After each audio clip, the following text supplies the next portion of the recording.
Assalomu alaykum. Chimyon shabbodasi mehmonlari mana. Ko'lqubon quribdi. Ko'lqubon tevasida kichkina ko'lga chiqdi. Hamma sig'anib yuribdi. Mazza.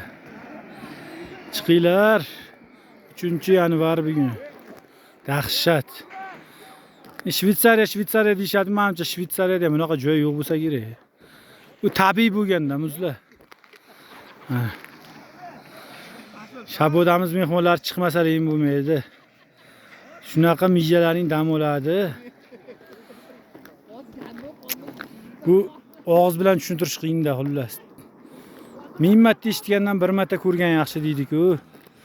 Chiqinglar, jon akalar, dam olib tushib ketinglar. Mijalaring dam oladi, charchoqlar chiqib ketadi. Asablar joyiga keladi. Sizlarga ilindim dashatdi. Chiqmasalaring bo'lmaydi. Ko'lqubon tevasida kichkina ko'l. Til bilan tushuntirib bo'lmaydi.